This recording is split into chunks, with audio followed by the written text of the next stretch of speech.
to go over a few, actually I'll introduce my speakers and then we'll go over the agenda for today. So on the line we have Alon Edmondson, who is the president and CEO of State Farm that's located here in Kent, Washington. We have Breon Barron, the owner and CEO of Worthy LLC. And then we have Darcy Henderson, membership chair of Tabor 100. These are all organizations that have been thriving during COVID-19, and so I think that you can learn a lot from these organizations. So we're just going to get going. Why are we having this conversation today about the intersection of minority businesses and COVID-19? The reason is because it's a necessary conversation, and being the only Black CEO to lead a chamber in the state of Washington, I feel it's necessary for me to start these conversations and make these connections. In order to do that, I think what's also important is for me to go over some of the national statistics and data that we're seeing related to this pandemic and how it is wreaking havoc on our business community.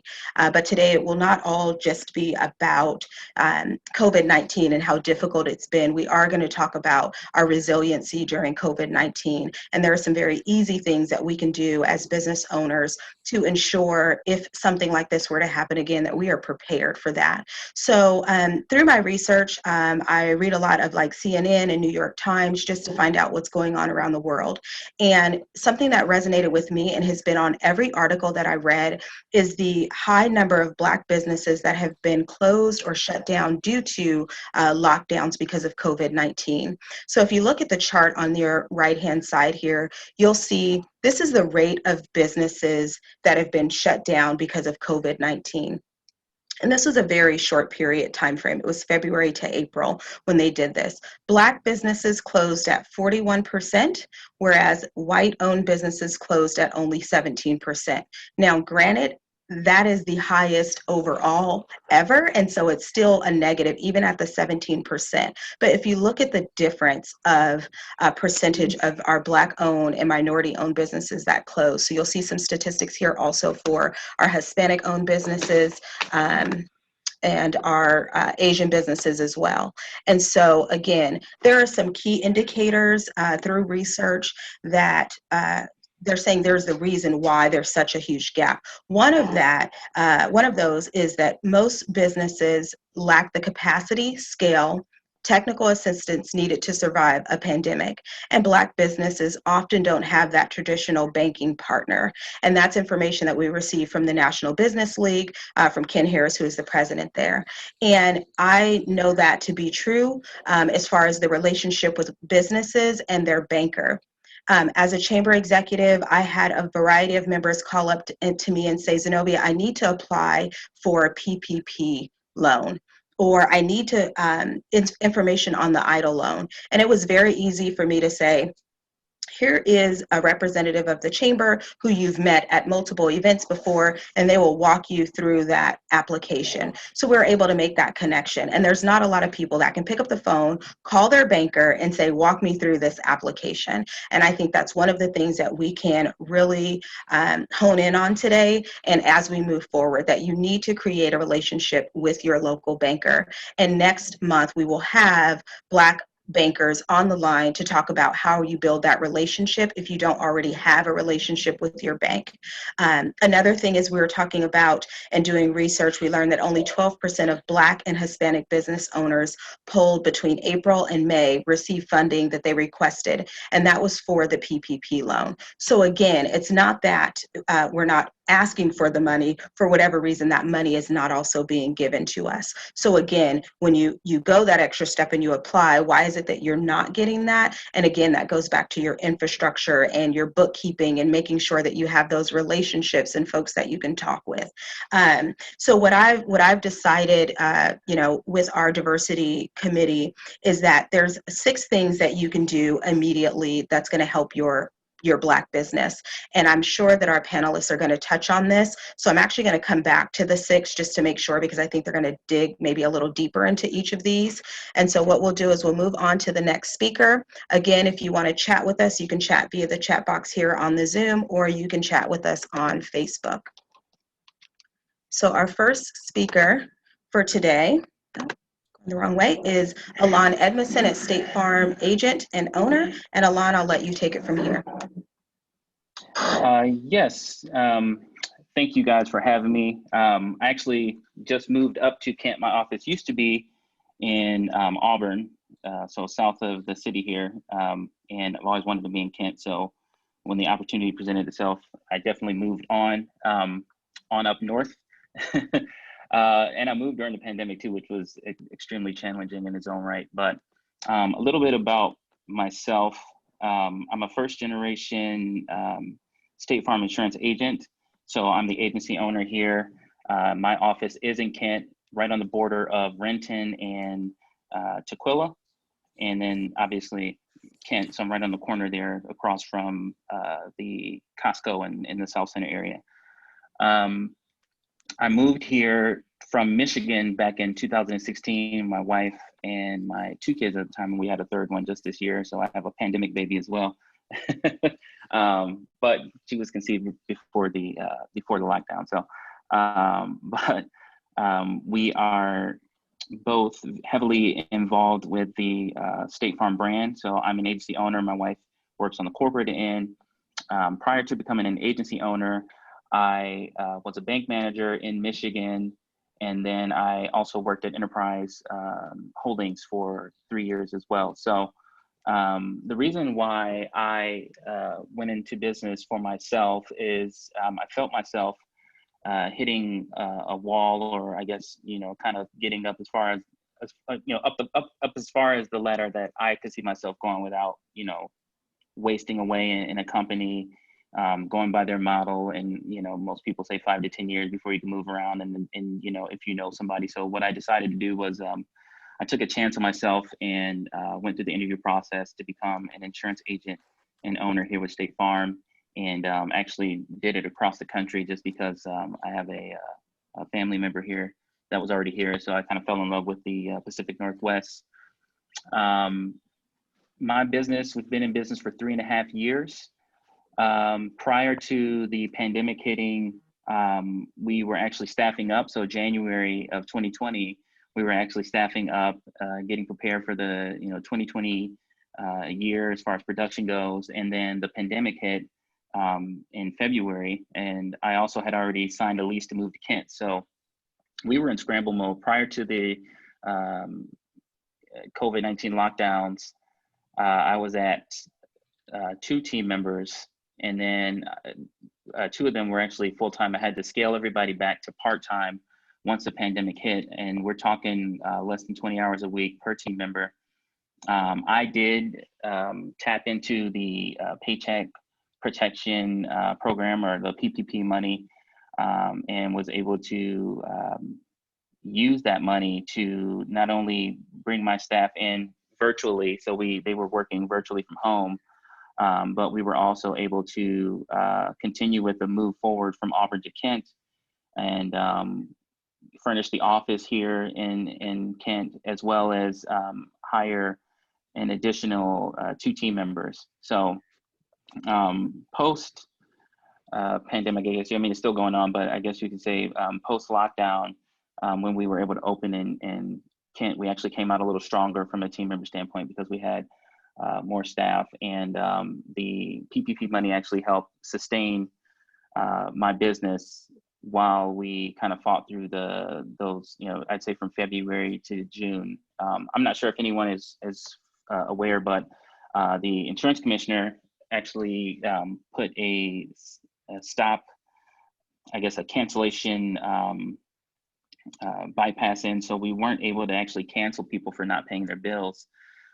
So we were actually, forwarded money that wasn't potentially being paid. And so when when the commissioner lifted that May 31st, we had a lot of cancellations coming through, and we were back charged. So it was extremely stressful being an insurance agent during the pandemic. However, I do credit my having a CPA. I've always had a CPA that I pay. They do my payroll as well as my annual accounting. That's something I just didn't want to cut corners with, regardless how much it costs, as well as having other mentors and people going through this as well that were also business owners. So I had some pretty strong relationships that I was able to tap into to make sure that I stayed afloat Now we're at have a total of 4 team members, 2 part-time, 2 full-time. 2 of them are salary employees, which we weren't doing before the pandemic. And we're actually writing more business as a result of, doing some business, I guess you would say remodeling during the pandemic, where we were able to actually repurpose a few people. I rewrote my business model and business plan, and then we kind of emerged from the lockdown like a phoenix. So here we are today. So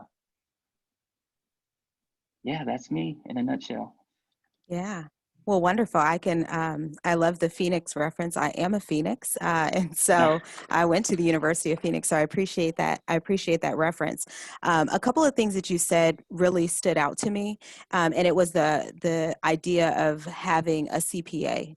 And you made a comment and you said, regardless of the cost. And I think sometimes as business owners, and this isn't a minority thing, as business owners, we are really concerned with the bottom line and making sure that we're tight on resources, because we may in fact be monetarily tight on resources. But it's important to know that you have to have things in place to keep you successful. And I appreciate you saying that. So that is something that you would want to have in your Rolodex, or you would want to have in your, your side pocket. You definitely want to have a CPA. If you don't have a CPA, you can't afford a CPA, you can actually join your local chamber. It doesn't have to be the Kent Chamber, but we have CPAs at the chamber that are willing to help and do different things to get you set up, different workshops. And this is maybe a great segue to go on to our next speaker, but I appreciate you making that point. Congratulations on the new, not lockdown baby, your new pandemic baby. And the salary employees, I did have a question about that. Is there a benefit? Well, I've always been on salary, but you made the comment that they were hourly and then you have salary. Was there a reasoning behind that? Did you feel like it was gonna, why did you make that decision to go to salary employees? So one thing the pandemic taught us was flexibility. So traditionally, insurance is a 9-to-5 industry, kind of like banking, or most finance businesses are 9-to-5. But a lot of what goes on after that 5 o'clock hour is where we're usually the busiest. So obviously other people getting off of work after 5, after 6. And then when you couple that with just kind of demand, after hours, my phone's actually forward to our corporate headquarters, but not always do we get, quality people on the other end of the phone, I should say. So just me being a little more controlling of my business, I like to have team members available. It does allow them to work. I don't encourage them, but it does allow them to work well into the night if they need to, or on the weekends, or they can come in early, come in late. So it gives them some flexibility. It also helped take the stress off of them. I know when the pandemic hit, a lot of my team members at the time were concerned that they would be out of work. And, I made a promise to them that I wasn't going to fire anybody if I didn't have to, or lay anybody off. And we kept that promise, and we added team members. And I think this team that I have now, they're really loyal to me. And I think a lot of that had to do with kind of how we navigated the pandemic and the lockdown. So awesome, thank you. And reworking that business plan, were there specifics because business plan is pretty thorough, right? Were there specific parts of the business plan that you thought, okay, this isn't going to work? So it sounds like obviously the salary, how you were paying people. What are some of the other bigger things that you changed in your business plan to pivot or rework? We changed how we met with customers. So now, before we were primarily in person, we had to come up to the office. Obviously we were transitioning to Kent from Auburn. So we had a lot of customers that missed that notice that we were moving, because most of my clientele is still in Auburn.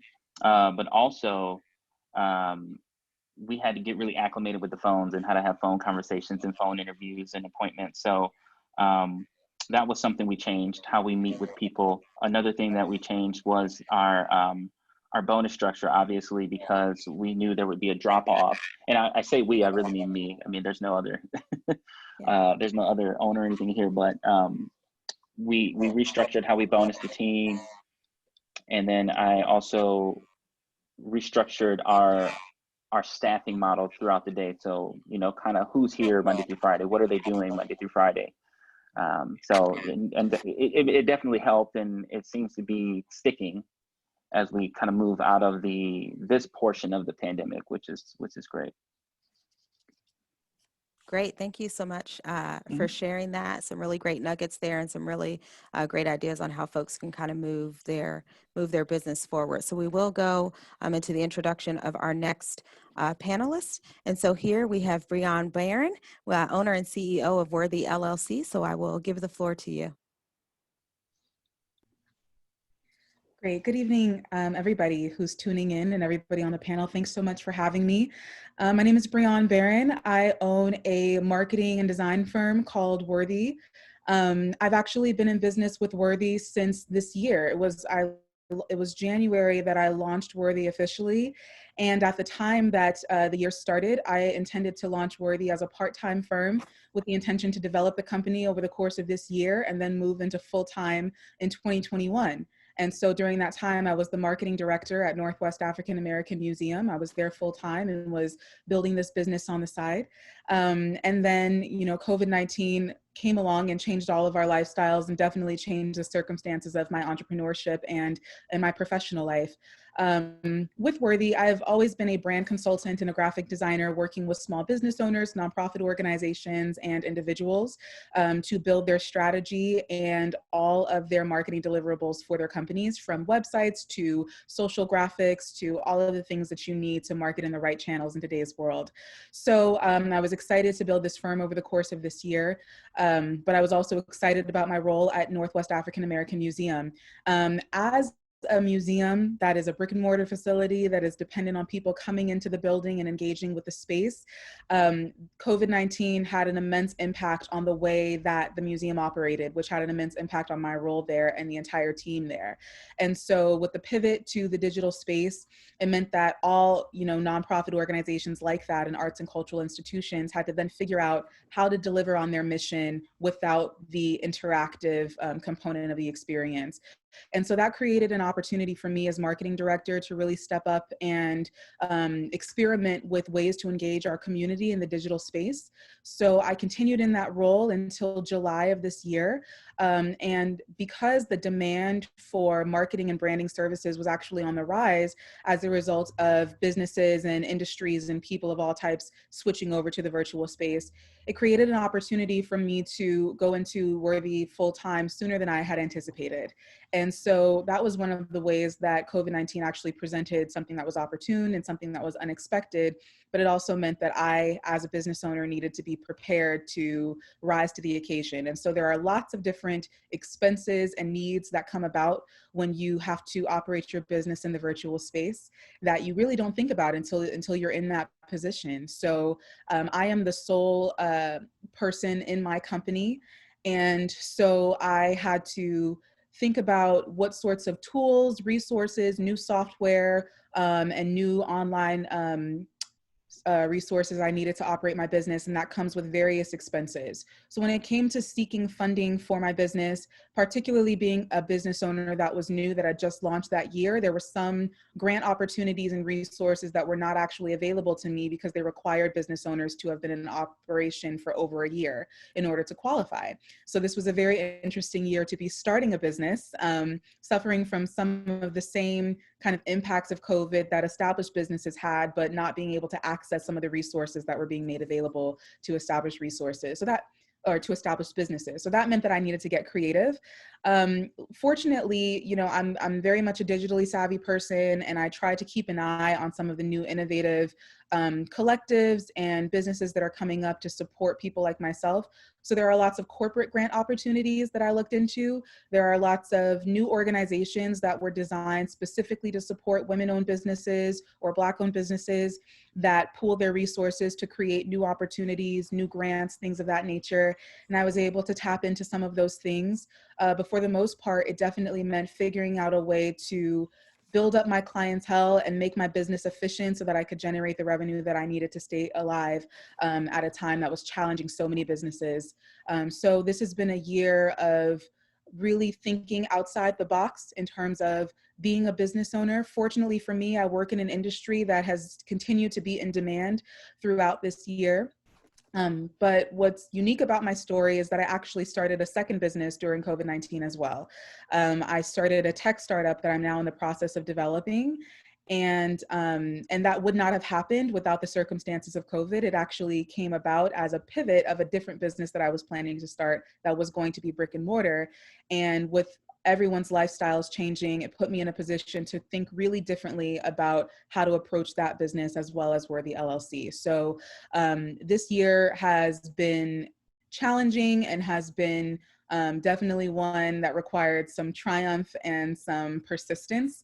But it really put me on a path that I don't think I would have otherwise been on without COVID-19. So I'm fortunate that I have a great client base. I'm also grateful that I operate the kind of business where I can support folks who have been impacted by COVID. Lots of small business owners were looking for marketing support that was culturally competent, understood them as entrepreneurs, as well as understood their audiences.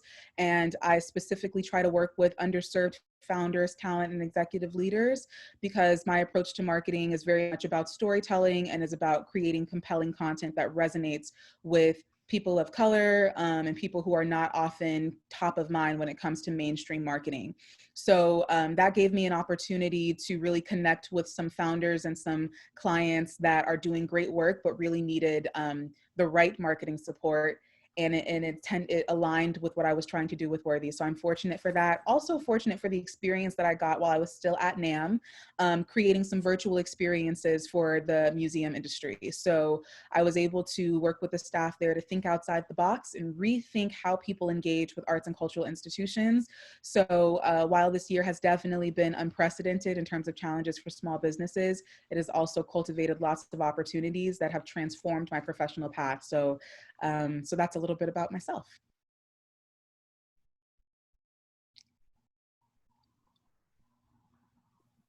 Always got to get used to this mute button. So Yeah. wonderful. I appreciate that. And I appreciate the people that you're reaching out to, and that culturally competent marketing. That's different, right? That's heavy. So I appreciate that. You said that you weren't eligible. And we saw a lot of this, mostly folks who didn't have a business license in their city. So when their city got CARES funds, because they didn't have a business license in that particular city, they weren't eligible.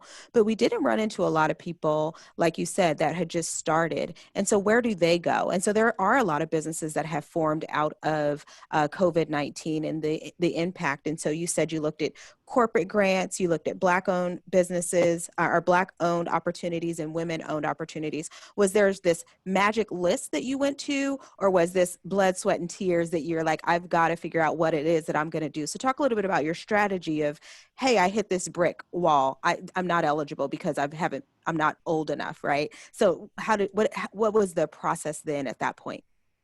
That's a great question. So I found that networking and the personal and professional relationships that I had built over several years really came in handy during this time for me knowing what resources were available outside of the traditional financing sources that many people were gravitating towards. So because I had kind of a client base that spanned across various different industries, I was aware of co-working spaces that had kind of pivoted their strategy to providing resources for their customers as opposed to using their space. So there were co-working spaces for women. There were collective organizations that had just formed as networking opportunities for Black entrepreneurs that kind of all started putting feelers out for resources and monetary opportunities for small business owners, and then aggregating those on their websites or on their social media platforms. Many of these organizations use Instagram to kind of collect resources and then share them with other people who might be looking for them. So I spend a lot of time on Instagram as a marketer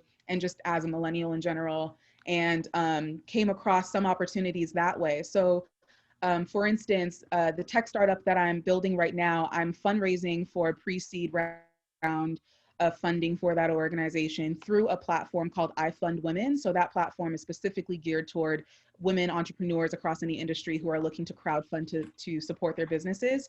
So in addition to being a crowdfunding platform, that organization also partners with other corporations to create grant opportunities for the people who are using their platform, or to provide coaching for the people who are using their platform. So I was able to go to their website and just see a list of different corporations that were giving out grants. Sometimes these are micro grants. They may be less than $2,500, but for a situation like COVID, where you just may have some urgent financial needs, that might be exactly what you need to kind of get to the next day. And so I just found myself keeping an eye on opportunities like that, as well as just staying connected with other entrepreneurs that I had connected with over the past several years who were all looking for the same thing. So one thing that I've noticed a lot just in my experience, particularly in the Black business community, is that word of mouth is still the most kind of potent marketing channel for us. And so when it comes to finding out about resources, products, things that we need, you're most likely going to find that out from maybe your Facebook network or a friend of yours or somebody else who was kind of in the same network as you.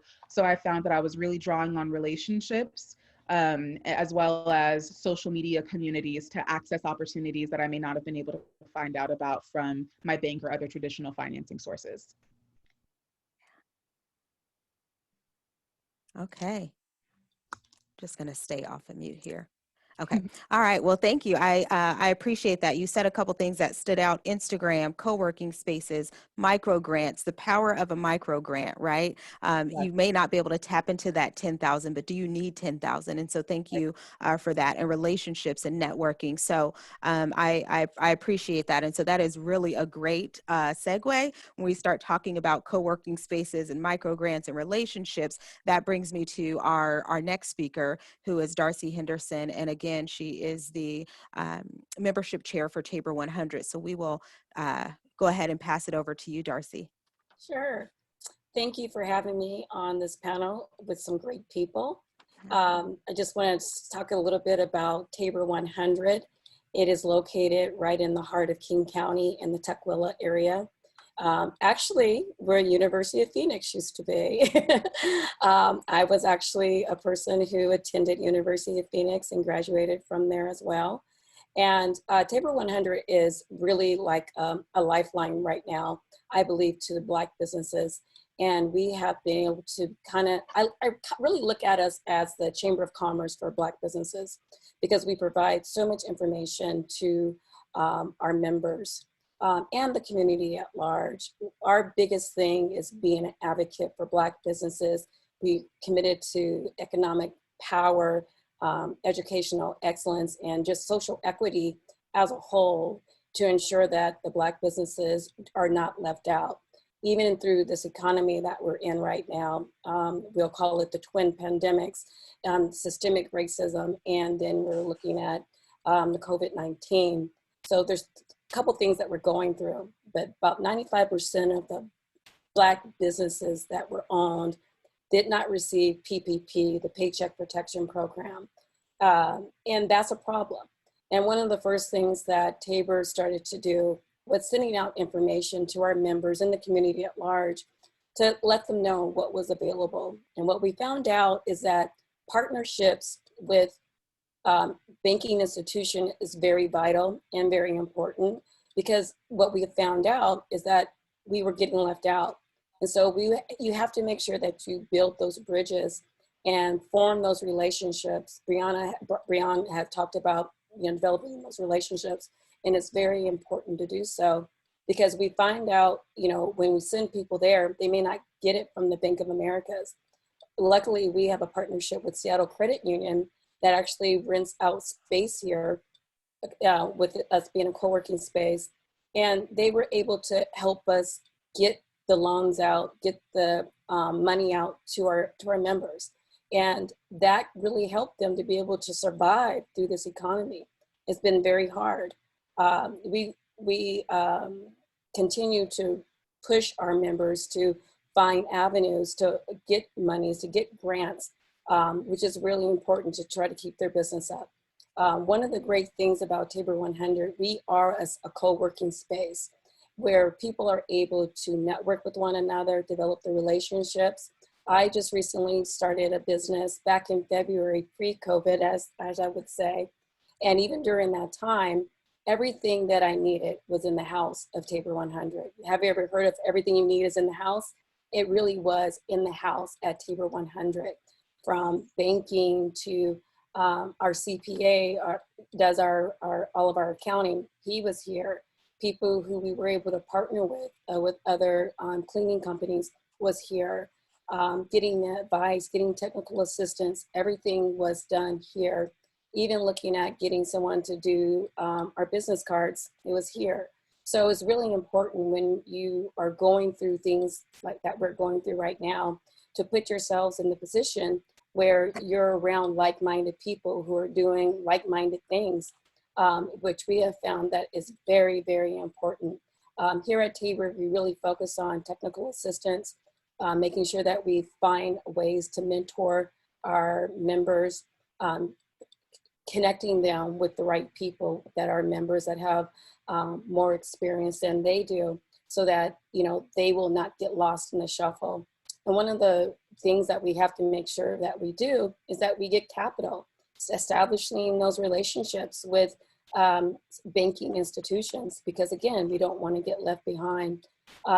We also provide advice and clarification on different grants or different applications that they have to sign up with, and being a vessel, that they can be able to come to find out what they need, and we'll provide the assistance that we can so that we can make their businesses vital. Yeah. Thank you. Yeah, I love the co-working space. I have a relationship with Tabor 100 in that actual space. So I appreciate that. I appreciate the power that you guys are pushing out. And so I tried to really hard to get Darcy on this call because I knew that there's a place for Tabor 100, and more people need to understand the power of that and their relationships. They work with the Southside Chamber. Obviously, they're working with us today here at the Kent Chamber. And so they are here to really support. And when you talk about that social equity of African Americans in the community, that's really important.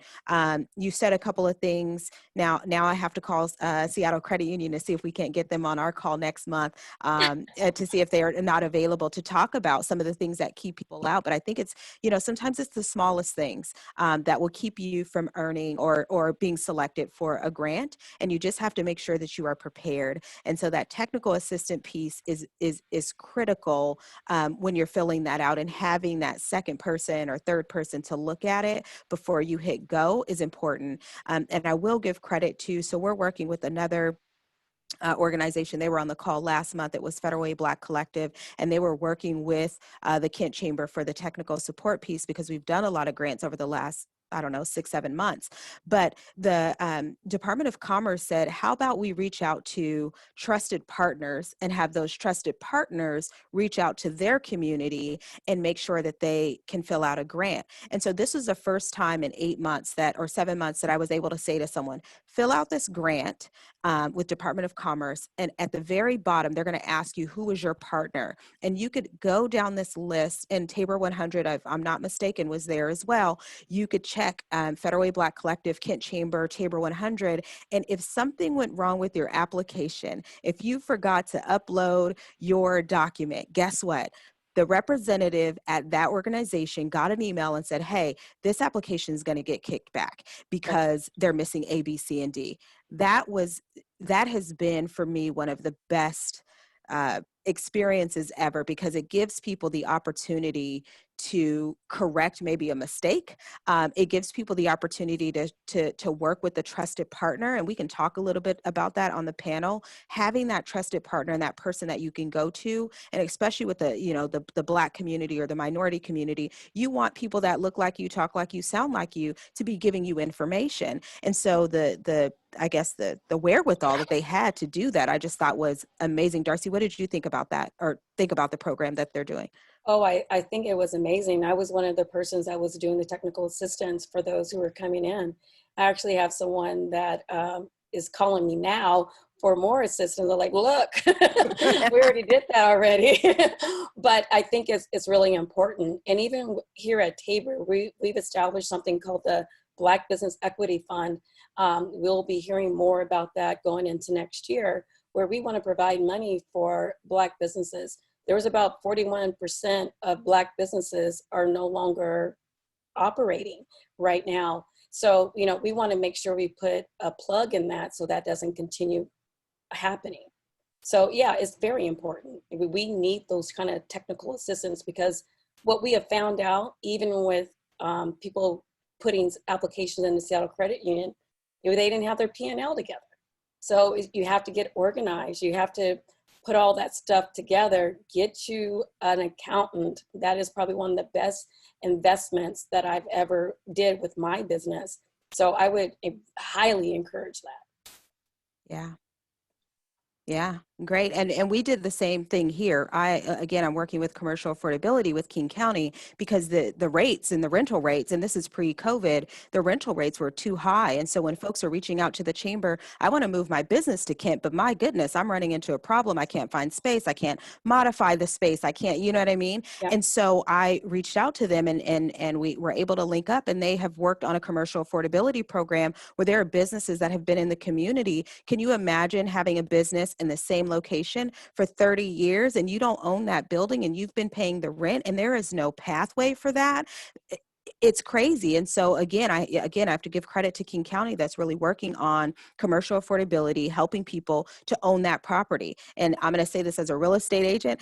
Owning property is important. That is a cushion for you to have. That is something that you can, give and take from, right? You can sell part of it. You can lean on it, whatever the case may be. So ownership is really important. And profit and loss statement. I mean, I just think that we have somebody here that does that. So I'm just going to say ours is set and ready to go, but I know that I'm just not qualified to do that. And I think it's important when we can step away and say, I am not qualified to do this, but there is somebody that is, you have to take that, you have to take the opportunity to partner with them. So thank you very much for that, Darcy. We did have a couple of questions in the chat, and I'll have Araya check Facebook, but I know I had one here in the chat, and it was, what advice would you give a entrepreneur? And I want to get their question correct here, but I want to say it was, what advice would you give an up and coming Black entrepreneur or a Black person starting a business today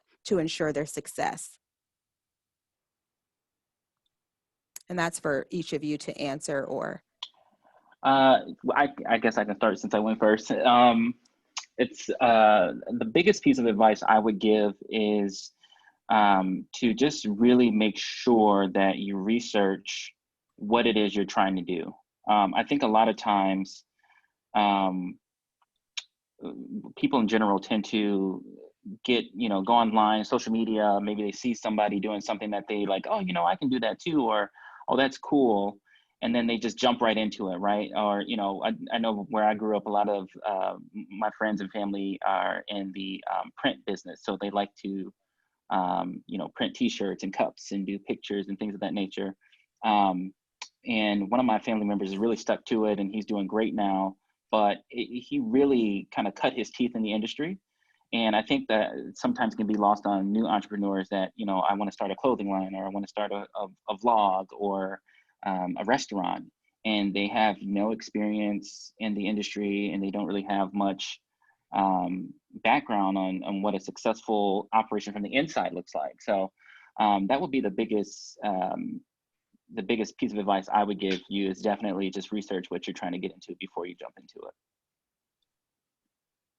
And the research piece, is this just, those of us who've gone to college, you can just research and you can write it down, but you're not really digging in, right? Your research, Are you talking about meeting with people, having mentors, having sponsors, what do you mean by research? Because that's different for everybody. Yeah, yeah. So when I know, right? When I talk about research, I'm talking about, like you said, getting it. So for example, if you want to work, making clothes, work in a boutique, get a hold of an owner, start expanding those connections to people that are doing what you want to do. If you want to be a restaurateur, maybe you should become a chef first, right? I mean, talk to chefs or talk to other restaurateurs. It's a big deal when you come into an industry raw, and other people can see that in that industry. Before I became a State Farm agent, I did a lot of shadowing. I did a lot of interviewing myself, and I interviewed other agents that were already in a position. I was actually a State Farm customer, so I just called my State Farm agent and said, tell me about it, right? And you want to get different, I got differing views from several agents. Somebody told me it wasn't a good opportunity. Somebody said it can be whatever you want it to be. But I think you need to hear it all. You need to hear the negative. You need to see the negative. You need to see the positive, hear the positive. I know a lot of companies like to parade their biggest sellers and their highest producers out there in front of you, and say this could be your life. And then a lot of start and stop starts right there, you know? So, and that's because people aren't doing their research. Because if you did, then you would know that, yeah, there is a 1% of each field that does great, but I want to know about the other 99. So I definitely, you know, when you say, when I say research, I'm meaning like, don't just read and write about it. Cause yeah, I did that in college too. And I got the degree, but I'm not doing anything with that degree. So Yeah. definitely just, yeah, do your research and get involved in that field. Yeah, boots on the ground. Brian said it early: relationship building, networking. You know, that whole term of blood, sweat, and tears. That's real. That's not a, you know, that's not just a thing that you say. You really have to want to do it, because there are going to be pitfalls there. So I appreciate that. Shadowing, interviews, research. Hear the good and the bad. If you hear so much good, you've got to search for it. There's got to be something, right? So you do a little Mhm. searching for that. So I appreciate that. Did one of you ladies have something? Wanted to Yeah, answer that? I'd love to piggyback off of that. So definitely agree with doing the research on your industry. And I would say also be very thoughtful about what the future of the industry is that you are stepping into, and be very forward thinking about that. Because when you're starting a business, it is a long game. Before I start any business, and this is maybe my third now, but I spent several months digging into my business plan prior to talking about anything kind of to a public audience about what I'm doing. Because you want to be very clear about what your revenue streams are, how many of them exist, what are your operating costs. Like, you have to be very rigorous about those things, which, you know, is very research intensive, but it also means thinking creatively, having a very deep understanding of who your competitors are and how you differentiate from those competitors. And another kind of the second key piece of advice, besides being forward thinking and thinking about where your industry is headed, is to be very, very clear about the mission of your company, whatever that is, whatever the industry is. I would not encourage anybody to start a business for a reason like not wanting to have a boss, or for a reason like, you know, just wanting to work for themselves, or wanting to work from home, or wanting to make a certain amount of money. Whatever you go into business doing has to be something that you not just feel passionate about, because I think that's a word that maybe gets overused, but feel like you are uniquely positioned to carry out successfully, and that you're going to be committed and dedicated to for as long as you envision your business surviving.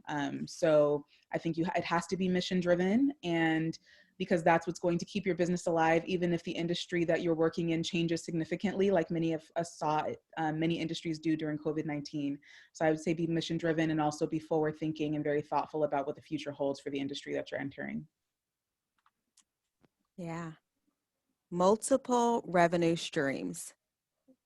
Yes. Golden. You cannot rely on one stream of revenue. You have to be able to, and again, that could be you're selling, you know, widgets, but are you selling them online? Are you on Facebook? Are you on Twitter? You know, it's multiple. Are you doing craft shows? I mean, that's, you know, with multiple streams of income. I think, Brian, we are alike in this way, that I always have a job and I always have a business, because if the job doesn't work out, I can always lean on my business. If the business doesn't work out, I can always lean on my job. And so I appreciate that, you know, someone that can do both of those. Darcy, I think you do that as well. You know, you kind of go back and forth and you have that, but all of the skills, and I think what I heard you say is the skills that you're learning when you are working for someone else, it's okay to take those skills into your business and model what they're doing. You know, I come from an organization where before we start every meeting, my boss used to go over the mission and the vision, and we would know it by heart. It was a thing, right? And the minute a decision was being made and it wasn't in line with that, we can always, as a team, go back to, well, wait a minute, that is not in line with the mission. And that's exactly right with your business plan, making sure that as an entrepreneur, you know what that mission and that vision is. So when you get knocked off track, you know how to get right back out there, and you're not just grasping for apples. Well, now I'm going to start selling t-shirts. Well, you're not a graphic designer. Hold on just a second, right? You know, so but that's what happens. And I think people panic in a pandemic and they just start pulling from everywhere. So I appreciate that. Multiple streams of revenue. What is the differentiator, right? How are you different from this business? And then your mission, be mission and vision driven. I appreciate that. Darcy? Yes, there's a few things, and not to sound too salesy, but join Tabor. Join Tabor 100. We will help you. We've been putting on different virtual uh, Zoom meetings, workshops to make sure that people they understand what they're doing, how they can get better in their job that they're doing right now, and just to enhance what they already know. And the other thing is get certified. Whatever your skill set is, get certified in it. The other thing is, as far as MWBE and SBE and becoming DBE, should I explain what all that is? Yeah. If you're a disadvantaged business, if you're a minority or woman-owned business, get certified with the state and federal.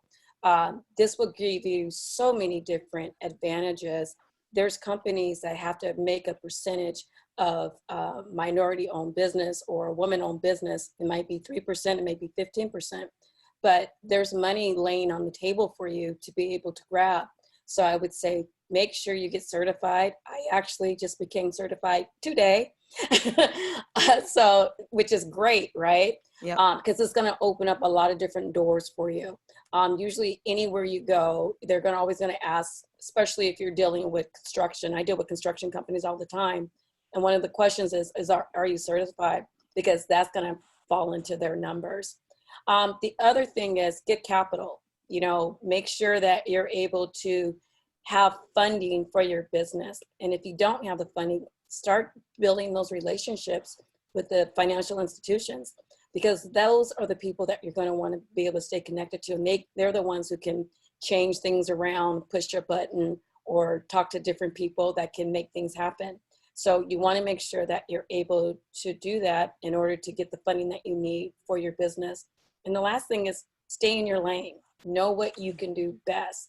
Don't try to be in construction and then you want to be a flagger and then you want to have a side business as a coach.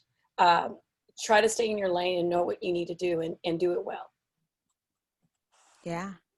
Yeah, so I appreciate that. So yes, join Tabor, but also join your local chamber of commerce. There's my little commercial. But those are the relationships, right? And you don't have to pick and choose. And again, the more or the broader your network, the broader your net worth. And so you need to make sure that you are connected with those people, because there's there's a variety of organizations here in the city. Let's just see South King County that can assist you. But you also have to see what you gel with and what you mesh with and who's there and what opportunity is there, what's important to you. We do a lot of legislative work. Is that important to you? If it's not, then, that's not something you would join the chamber for. Right. But again, it's, you said also to get certified.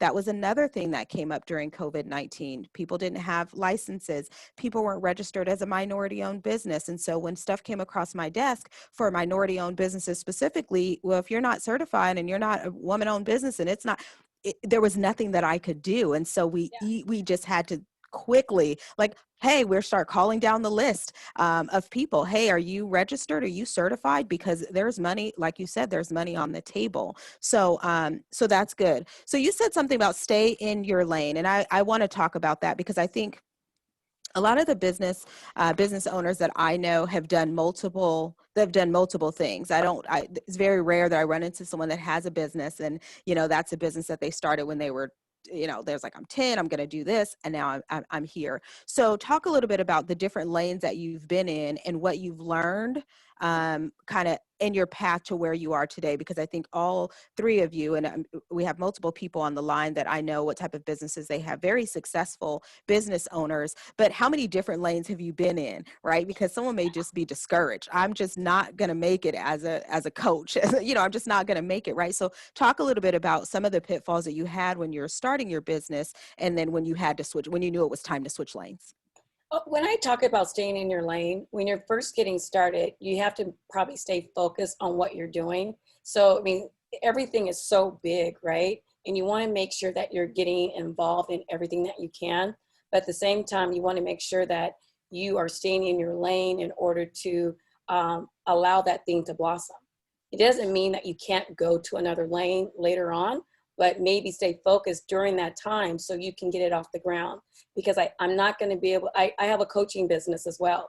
But during this time, I'm not able to coach as often as I would like because I'm trying to build my commercial cleaning business. So I may have to give my coaching clients to someone else right now while I focus on building the business. Doesn't mean I can't go back to it, but for right now, the main focus is going to be my commercial cleaning business and getting networking with the people that I know can help me grow my business. Now, I'm going to also have my real estate over there as well, right? But you got to know exactly when you can switch up. During this time of COVID, we had to learn how to pivot. I think Breon had talked about that as well, learning how to pivot and knowing exactly what you need to do. When I first started with my business, it was mostly focused on commercial cleaning. But then when everything started shutting down, what could I do, right? So now I got to pivot and figure out what is the next thing for me to do. Oh, well, we can go into post-construction cleaning because construction was continually happening during the time that COVID was happening. So now we're moving towards that, right? So now I got to figure out, I want to still get back to commercial cleaning. And now I'm putting in the bids for my post-construction portion of the company. Now that I got that straight, I'm getting in different contracts now. Now I can do more of the commercial cleaning side of it. And, Thank you. to piggyback, Darcy, you know, when I think of staying in your lane, I also think about a lot of entrepreneurs feel like they need to quit their jobs, their 9-to-5s, and just dive in 100% on at the onset of the business. And that's not necessarily true. In fact, I would encourage that you do your dream part-time as you start, just so that you're not putting all your eggs in this one basket. You know, if you're already a chef and you're like, at some point I want to open a restaurant, which I have a lot of clients that have done that. A lot of them will be opening the restaurant, sampling dishes, things of that nature, while they're still doing their normal jobs. And it's just more of a fail-safe, especially when you talk, you know, minorities like myself. I didn't have the capital to live off of while my business was flourishing. So, you know, we worked. I mean, my wife worked. And then she worked for me for a while because we kept everything in house and we got creative. And, you know, hindsight, I probably would have tried to have a job, although it's really hard, like when you're at the top of everything in this industry, that an agent is with State Farm. It's challenging to do two things at once because when people call in, nobody else exists. You can have 10 people working in your office and everybody wants to talk to Alon, right? So, just, you know, when you're talking about starting an industry, you know, in a business, in an industry, especially if you're not so familiar, don't just quit your job and jump in it 100%.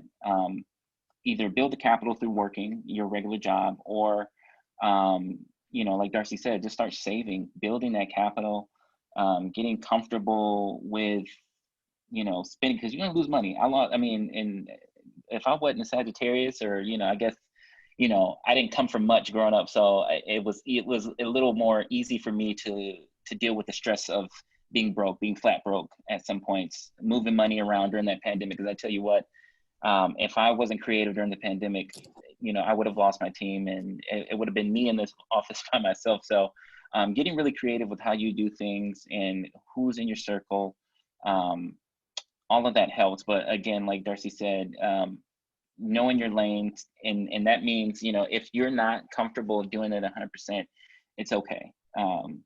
It's okay to still work your 9-to-5 and have a business on the side, because at some point you're going to quit and you'll have everything figured out because you did it on your time. Yeah.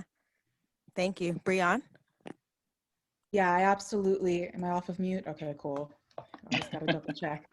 I absolutely agree with that. And that's also kind of ties into what I meant earlier about being mission driven. It's important to be mission driven as a company, but it's also important to be mission driven as a person.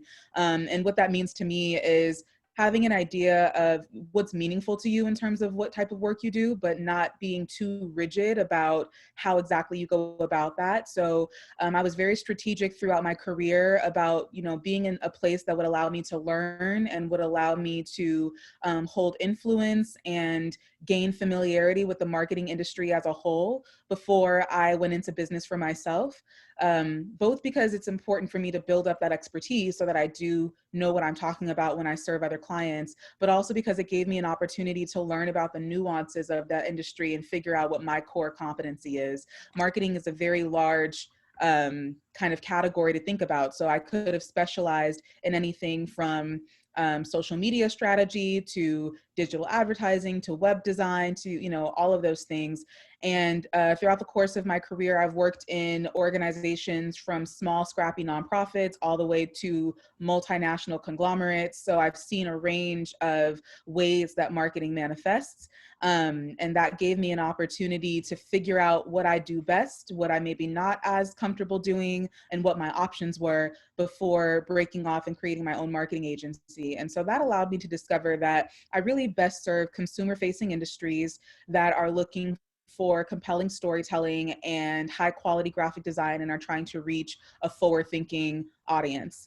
But I wouldn't have been able to deduce that about my company unless I'd gotten the necessary experience over the past 8 years working as an employee and also consulting and designing for my own clients on the side. So it helped me not only be comfortable and have the capital that I needed to maintain the quality of life that I was looking for before jumping into owning my own business, but it also gave me an opportunity to really become an expert in various different areas before zeroing in on exactly what I wanted to do.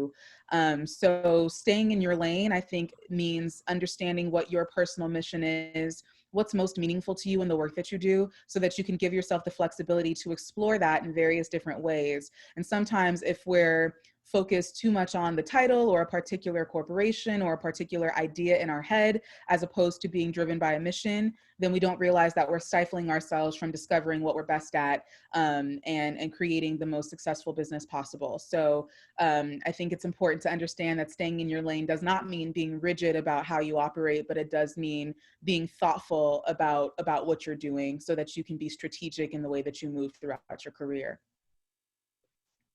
Yeah. Great. You guys are dropping all kind of right. Thank you, Alon. All kind of nuggets you guys are dropping today. I'm so excited about this because you know, these type of conversations are important to have within the community. And I'm really just I feel blessed in such a way for people to spend their time and their energy to give to other people. And I don't think we do that enough. I don't think that we reach out enough, or maybe we don't have the space to reach out, or maybe we don't know how or where to reach out. But there are people and there are businesses that are willing to assist and willing to help. I've had over the years, you know, when I want to try a different business, I'll ask a friend and I'll say, oh, you know, how did you do that? How did you get into that? And I've had everything from, girl, this is the worst thing ever, don't do it, you know, to, hey, follow me and listen to this client. And then I've had the people in the middle. Well, you probably aren't going to be able to do it because you don't have this skill or that skill. And this for me is really just an opportunity for people to know, and especially our young entrepreneurs that are coming up, that you want to connect with someone and you want to build a relationship. And for every person that says, you know, I can't help you or this is too difficult, there is that person that is going to be there to help you.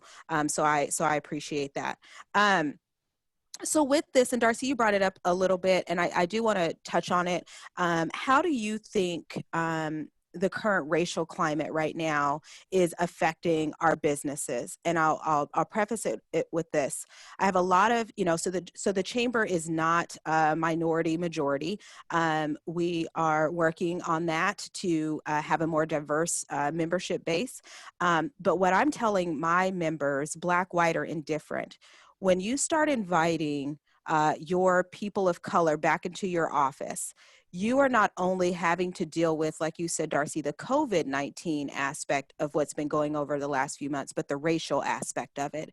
And so as a diversity and inclusion certified professional, I know that there's going to be some special care that is that community is going to need. So how do you think that's affecting businesses? Or employees or people of color in general, and that's for everybody. But I'd like to start with Darcy because you did kind of bring that up, that we've got two pandemics happening here. We have this social unrest and injustice, and then we have the pandemic. So, well, I do believe that the morale is down with our community, but at the same time, I think this is the best time for Black people because a lot of people have gotten on to this this train, let's say, that's available for our community. So if there's anything that we need, like for instance, Tabor 100, we try to identify opportunities for our Black businesses and bringing those opportunities to them. And there's so many more companies right now that want to hire Black people, bring on their businesses. So I think this is a great time to take advantage of the opportunity that has presented itself for Black businesses, because the time is now. We don't know how long this stretch is gonna last. It could end tomorrow, next month.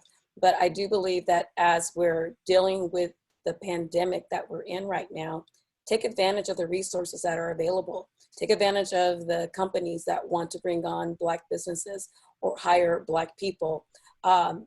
It's crucial now, right? And we don't wanna waste any time doing it. Get everything that we need to do and get it done now. Yeah. Alon, before I know you're itching, I just want to say something because I was just talking about this and I have to say it, but be very careful. And this is to all of my businesses.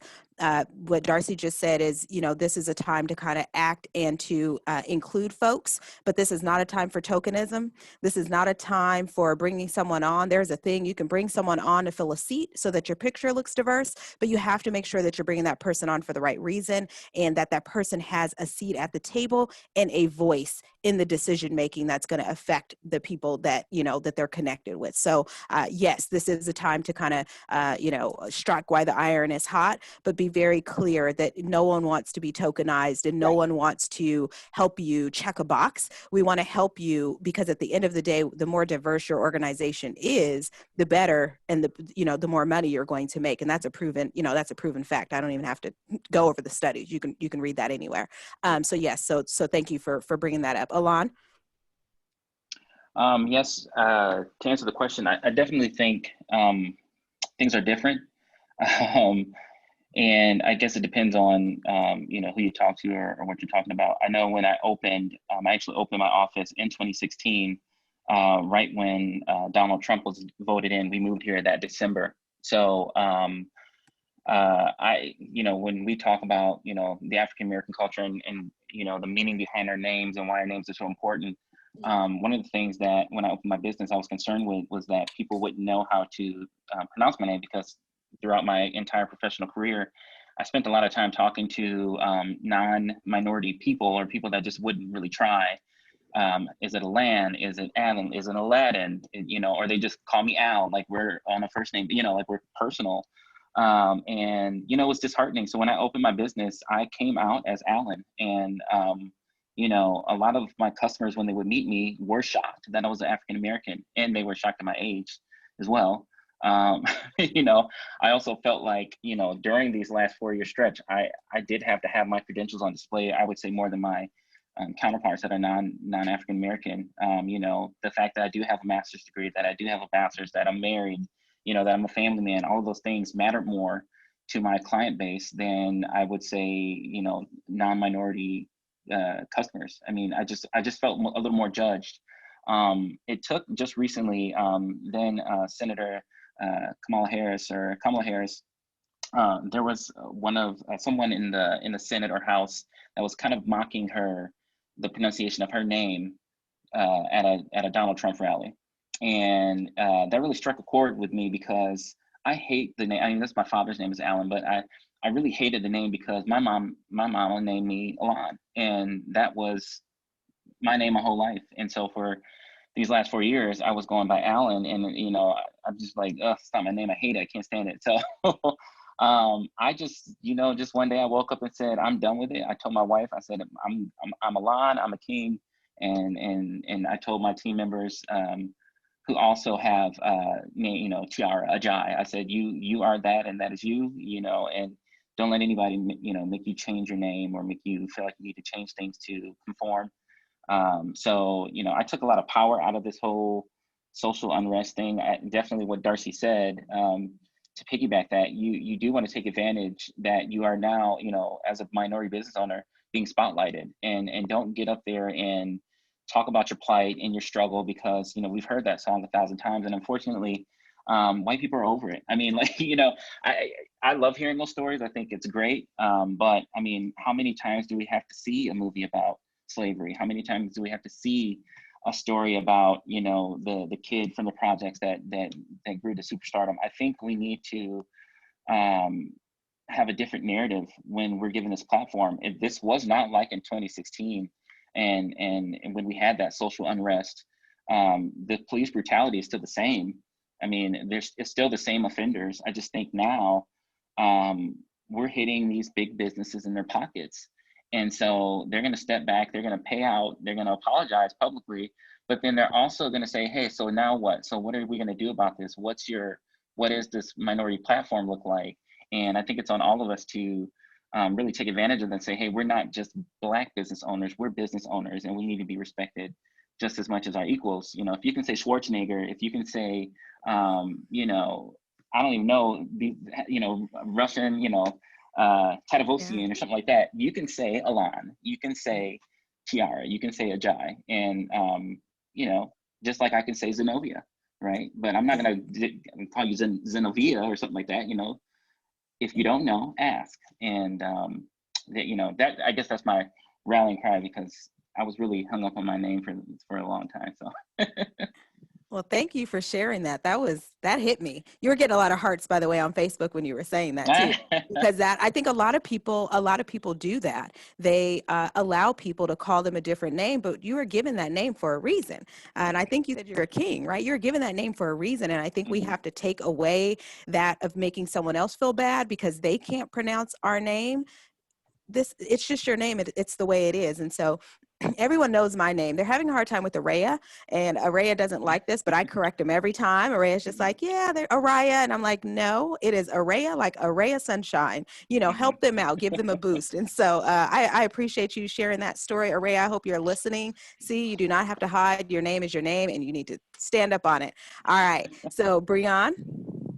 Yeah, I appreciate Alon sharing that story because it's made me think that one of the positive consequences of the racial climate right now is that it's created a really public kind of national conversation and an opportunity for Black folks to speak up about their experience in the workplace, even within their workplace, and being given that platform and actually maybe listened to and heard differently for the first time ever, as opposed to just like cutting each other a look across the conference table or finding, you know, ways in private to address your experience. If you even have the opportunity to do that, if you've worked in a predominantly white organization and you don't have a lot of peers that you can relate to over the past years, you may have experienced a lot of microaggressions and just had to kind of figure out your own self-preservation way of navigating that. And so I think this year has created a new opportunity to have open, public, uncomfortable, but necessary conversations across races and across personal identity groups about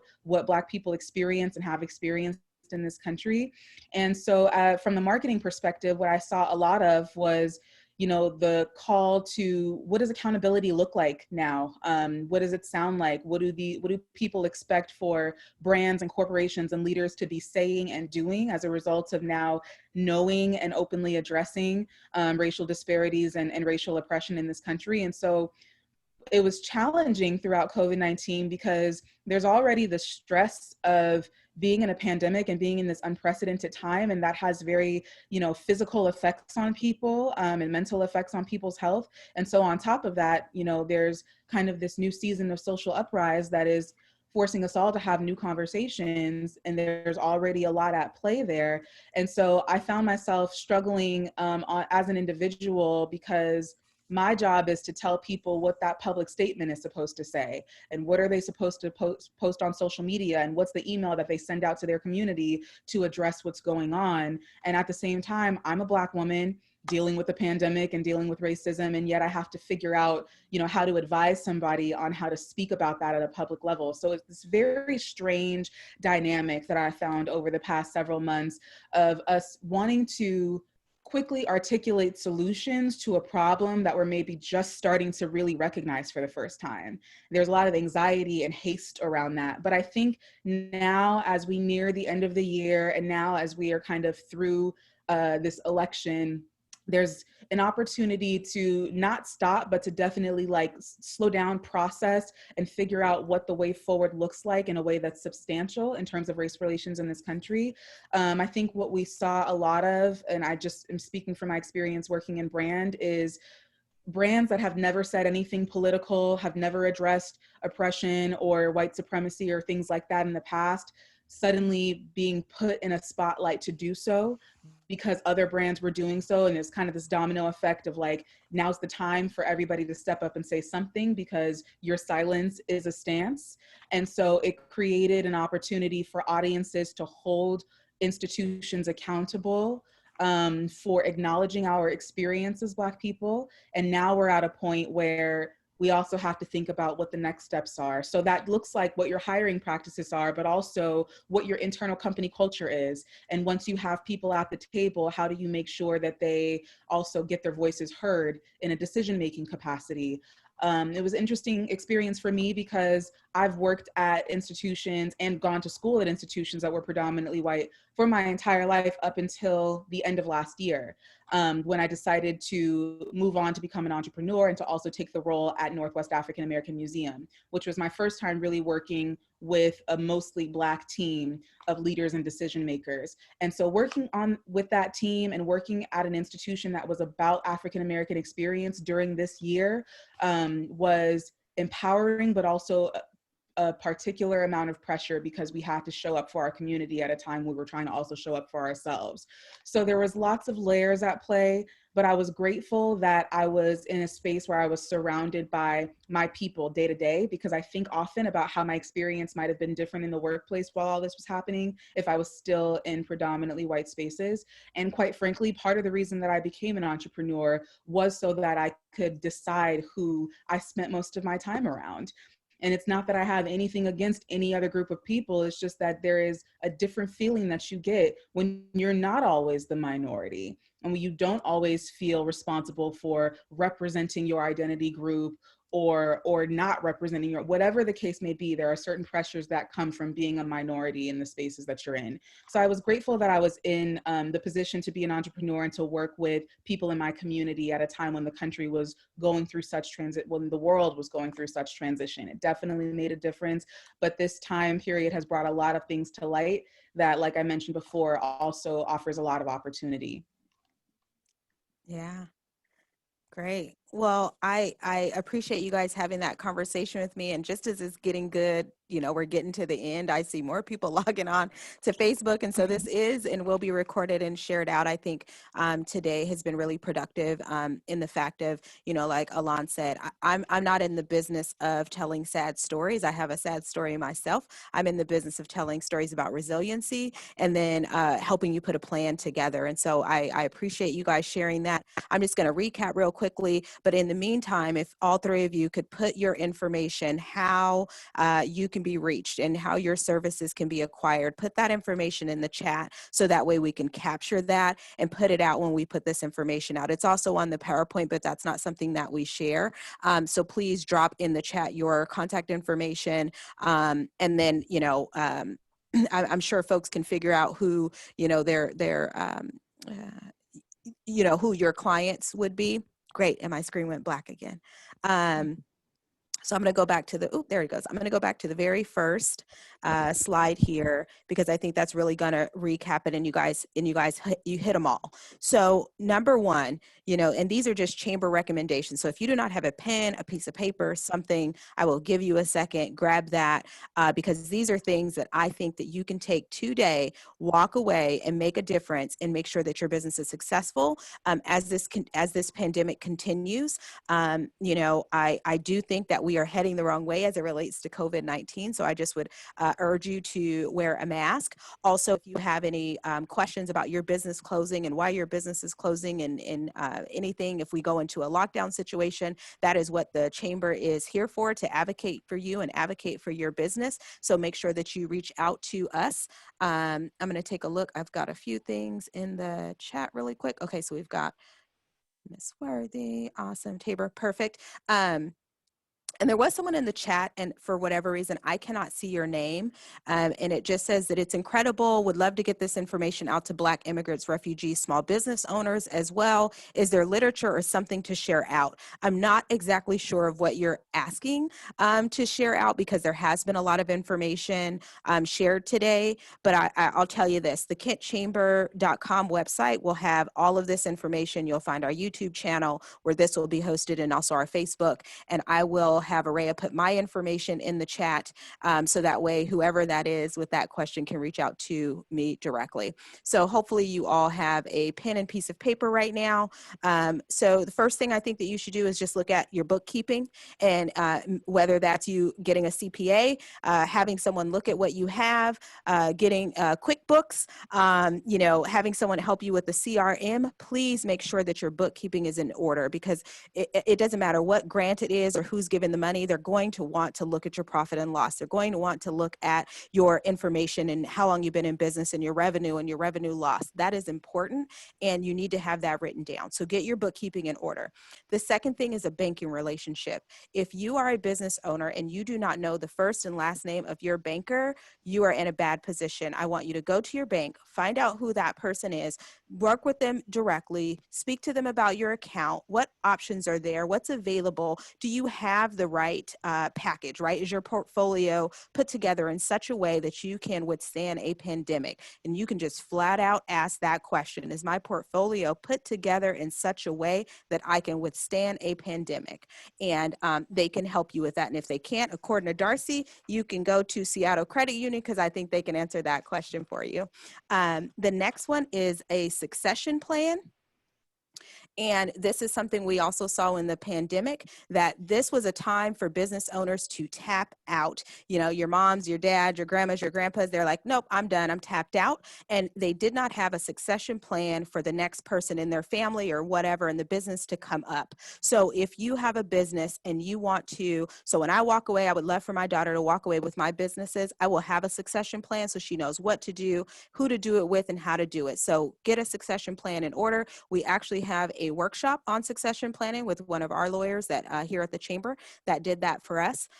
Your contingency planning, if you should know your business plan in and out by now, and know where there are things that you can tweak to make sure that your model can easily be changed. So if in the last 7 or 8 months you have not gotten online, your products cannot be sold online, you are behind the 8 ball, and you need to get on that. Is that right, Breon? Can I get a shake? You need to make sure you have your social media. You need to make sure you have your website up to date. And again, if you need help with that, again, the Chamber 100, there are many organizations out there.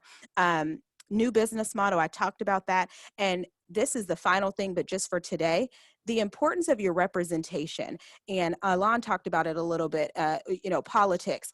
I don't know if folks know that you can call your local senator, your representatives for your district. If you live here in Kent, you are in multiple, but if you're anywhere near the downtown area, in the 33rd or the 47th district, okay, you can reach out to your representative. If I'm not mistaken, look at here. Our representative here in our district is Brenda Fincher. She is a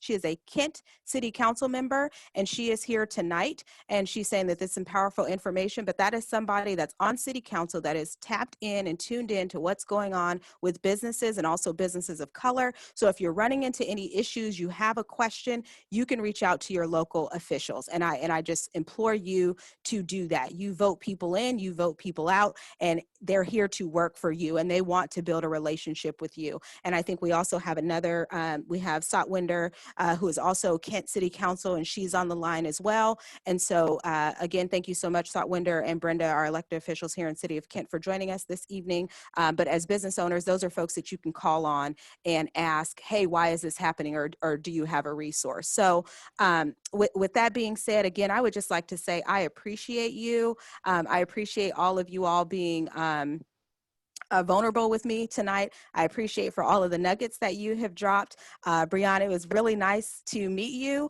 And, this is the power of Oh gosh, yeah, oh, just connection and relationship, because Brianna and I have never met in person, and I read an article of her and I said, I've got to get in contact with her. I've got to let her know the chamber is here to support her. So I appreciate you kind of going on a whim and meeting with us, not even knowing who we are and what we're about. So I appreciate that. Darcy, Happy. you know, I appreciate you. We went to school together. We're, you know, got family, and you're in my Tabor space, my University of Phoenix space. So I appreciate that. Great resources always. Alan, as soon as you came to the city of Kent, the first thing you did was sign up with the Kent Chamber, and I appreciate that. And I want more businesses to know that there are organizations that are here to support you. And so with that being said, I hope that you are not anywhere near the 41% or going to be the 41% to have to close your businesses because of COVID-19. There is a community here to support you. And with that, I give you the rest of your evening. And thank you so much for joining us today. Thank Thank you so you. much, Thank you. Sylvia. Good night, Thank everyone. you. Good night.